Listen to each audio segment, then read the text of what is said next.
নির্মল ঘোষ তিনি মহিলা সাংবাদিকের দেহে স্পর্শ করছেন, তার বাড়িতে যখন যায় তার এটা নতুন নয়, এর আগে ফ্লাইং কিস দেওয়ার ছবি ভাইরাল হয়েছে ভিডিও কলে। এদের এই মানসিকতা, পরকীয়া মানসিকতা, এবং নাতনির বয়সী, মেয়ের বয়সী কন্যাদের সঙ্গে এই ধরনের আচরণ তো পার্থ চ্যাটার্জির অর্পিতার ঘটনা দিয়ে চোখের সামনে প্রমাণিত। তাতে একটা ঝাড়ে আলাদা বাঁশ হতে পারে না, মমতার পুরো ঝাড় সেম। এই ঝাড়ে পার্থও আছে, নান্টু আছে।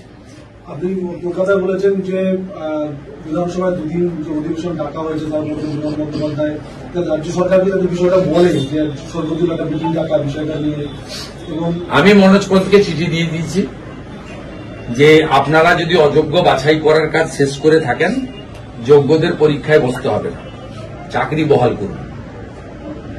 শঙ্কর ঘোষ স্পিকারকে চিঠি দিয়েছেন, সর্বদলীয় প্রস্তাব আনুন, যোগ্যদের আমরা চাকরি রাখতে চাই, যেহেতু অযোগ্যদের তালিকা প্রকাশিত হয়েছে। ও তালিকা ত্রুটিযুক্ত তালিকা, তবুও একটা তালিকা বেরিয়েছে। তার মানে বাকিরা যোগ্য,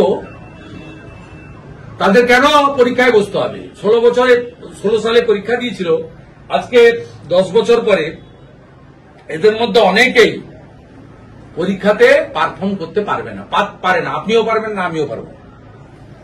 এখন যদি ক্লাস 7-8 এর কেউ পড়া ধরে, কে পারবেন আপনি করতে? এটা চর্চার বিষয়, এটা অভ্যাসের বিষয়।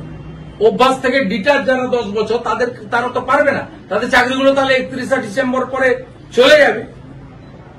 তাই সর্বদলীয় প্রস্তাব আনুন, প্রধান বিরোধী দল বিজেপি সমর্থন করবে যোগ্যদের পক্ষে।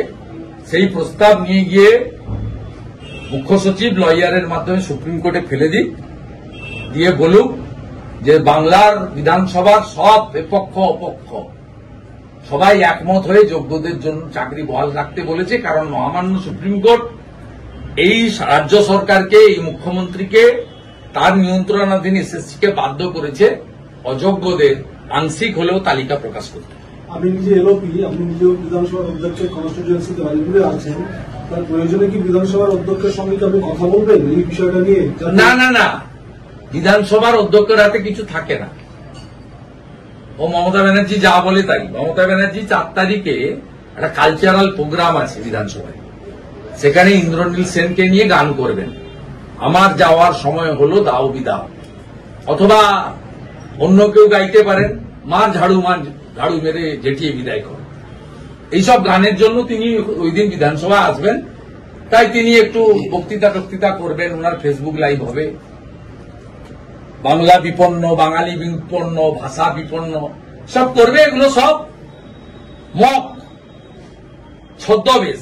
আসল উদ্দেশ্য রোহিঙ্গা আর বাংলাদেশের মুসলমানকে খালা রাখতে চায়।